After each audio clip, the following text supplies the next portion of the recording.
down. I'm yelling timber. You better move. You better dance. All right, it's Two Drunk Bastards. I'm James. And I'm Brandon. And this is the weekend cast. Yes, indeed. And I'm a little under the weather. Obviously, some of you might be able to tell by my voice. So James is going to kind of Steer the ship, so to speak. He'll be steering the ship. I was all set to be pissed off at Brandon. Okay. Because I was going to say, I give you one rule. Okay. Don't ruin your voice. We need that baby for the podcast. And then I realized it was illness-induced, so... Yeah, I had strep throat and pneumonia, Okay, well, you know what? I didn't know. I thought maybe you were screaming at a ball game. I didn't know what you were doing with your...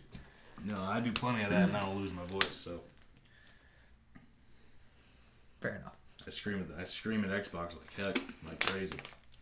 Yeah, I've been trying to play you on there. I can't find you. It's because I'm always playing when you're never on and vice versa. But anyway. We're busy bastards. Busy bastards. We have two beers today. We have a Port City Tidings. Yep.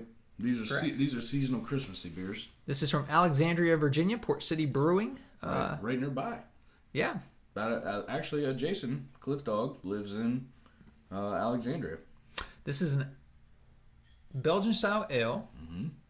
It's a strong-style blonde ale brewed with Maryland wildflowers, honey, and Virginia wheat. Normally I can read more properly than that. These special ingredients store away the flavor and essence of summer to later warm... Wait. Sorry, the font's kind of weird. It's like this tiny. Like literally, it's... Let's try that again. These special ingredients store away the flavor and essence of summer to later warm us up during cold winter months. It's gently spiced with coriander, cardamom, okay, fresh ginger, and grains of paradise. Grains of paradise. If you, a favorite of mine. Actually. If you could follow any of that, hopefully you could. It sounds interesting at the very least. For any of you really craft beer followers, this is a 17.9p original gravity, a 3.1 final, and a 25 bitterness unit in the IBU. Port City's been around since 2011, so they're fairly new to the game. Peace City? Yep. Right. And actually, Wheeler Avenue in Alexandria, Virginia is a area that I know quite well. I used to actually work down there. So, this is a 7.8%er, so fairly heavy hitter. And to be fair, Alexandria is only about 15 minutes down from here. No, so it's like an hour and drive. From here? Yeah. I can. Okay. Then you go catch up with Cliff Dog because it takes me an hour. If we take Route 1 all the way up, we can be in technically Alexandria. Now, it may not be proper Alexandria. So. Okay. All right. The second one we got is from our friends at Heavy Seas. This is called the Winter Storm. It's a Category 5 ale. I don't know what that means. It's a pun. But I like the little cartoon. It says "Shiver Me Timbers" because it's a winter ale. Shiver. I like it.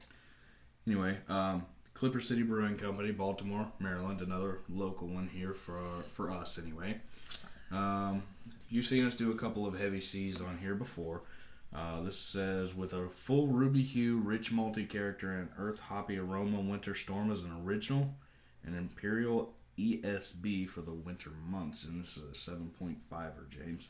Well, they're both heavy hitters. Yep. I think we start with the Port City. Okay.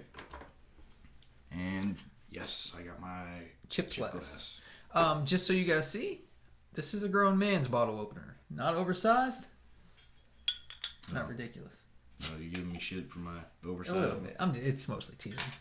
Actually, I've thought about installing one on the wall over here for us, but that would be nice. Well, it's another hole in my wall, so there's that. Oh, yeah. So, always remember to refresh the palate and hydrate, folks. Hydration is important. Quite. Go light because I'm on antibiotics. That's fair. And this is a heavy bitch, so. That's true, too. Wow, this has actually got a very nice color. This was an amber? Or, no, this was a wheat. This is the Port City. I don't know if you can see it in the pictures there, but it's quite clear. Very little clouds. It's got some sediment in it, but overall it smells okay. It's not a bad smell. It actually looks good. It's got that coriander like in it. Pump it out of there though.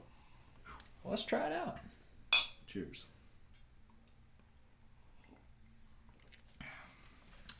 Ooh. Boy, was I wrong. Okay. just as a side note, I've been sick for a few days. My voice is not what it should be. Everything else about me is fine, including my taste buds, and that's not good. Good Lord. It's pretty bad. I had high hopes for this, too. I did too, man. But fortunately, over the next, couple of days, we got some... Damn.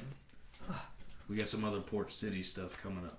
So I hope you guys do better on the next round. I mean, to be fair, okay. Let me keep things in perspective. Okay. It's a holiday brew. Yeah. Which they're not usually very good. There are a few here and there, but okay. I mean, it's certainly better than some of the Goose Island winter ale and whatnot. Some of the Sam Adams ones, the winter lager, for Right. example, was great. Okay, well, yes, that was kind of the exception to what I've learned through this brief. But I mean, it's got a couple things going against it right off the bat for me. That it's a Belgian style ale, which I typically don't like. Okay. So, although the White Rascal was a Belgian ale and it was fantastic, so That's true too. So either way, I mean, realistically, one spice that I'm not a huge fan of is coriander, and this has really got it part of the issue, it has a lot of pushing through. It has a lot of punch to it, actually. Like, you can really taste the alcohol in it. The coriander, the alcohol, all that kind of mixes up on your palate, I guess. Well, it is a 7.8, so That's what I'm saying. That's why you can really taste the, yeah. you can taste the alcohol in it, I think. Because it kind of burns all the way down, too. Yeah, it does. Brandon, what do you give it? Fuck that beer. Brandon. What? That's a 1. More generous than it probably should be. I'd give it about a 0.6. Oh, God. It's not very good. 0.5. Let's keep it in increments of 5. 0.5. 0.5. Whatever. You know what I mean. All right. I'm already cracking the heavy seas, All right, let me hoping for the finish best. this. There's one good thing about it. When it's gone. It doesn't take much to give you a buzz. That's true. Okay. So this one is another heavy one, though, because it is a 7.5er. But Heavy Seas has been either on or off for us, so... Yeah, there seems to be a little gray area with us and Heavy Seas. So that one's a little darker. It's a little bit more of an amber ale. It's got a slight head on it. It seems to settle down after you pour it. Yep. There you go. Good to see it. Good look at it. It's kind of dark. Obviously very amber. It's not... It's got a good smooth smell to it. It's dark, but the clarity is not terrible. Right, exactly. It has a nice smell. It does have a nice smell. Of course, last one had a nice smell, too. Well, that's true. This is the Category 5. It's an ale still. It's... All right. Well, how the hell with this? Try it. Winter Storm, Category 5. You didn't get that the first No. time? Okay. Right. He's off his game. Whoa. Ugh, that doesn't taste good on the back end either. That's better than that. The Winter Storm is better than the Tiding. I'll give you that. Yes.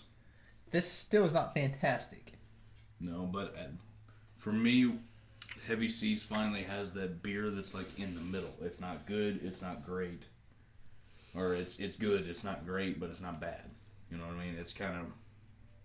It's a 3 for me. It almost has a salt, not salty in the sense of, but it tastes, it's a little bit of a salty taste. Yeah. Like a... Yeah, it's got a... when you eat that salt and vinegar chip and it's got that sourness on the back end. Yeah. Not necessarily a...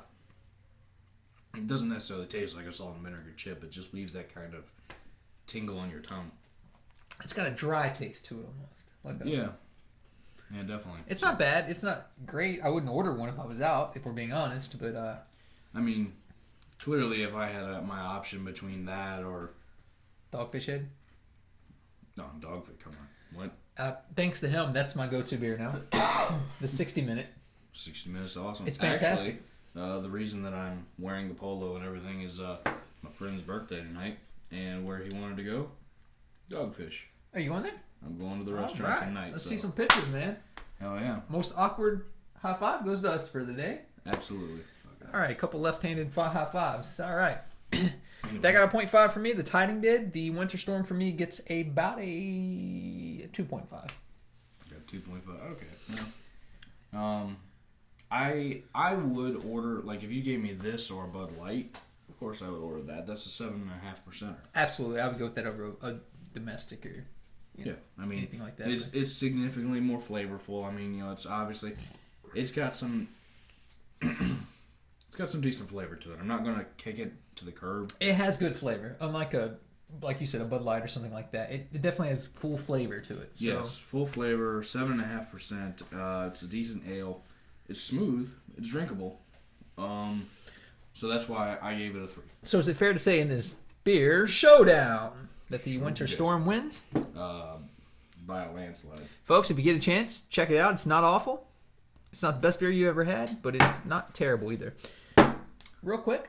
Always remember to check out our website, www.twodrunkbastardsradio.com. Don't forget to hydrate. And check us out on Twitter at twodrunkradio. And don't we have a Facebook page? Like us on Facebook at Two Drunk Bastards Radio. And I believe that'll wrap her up. I think we are.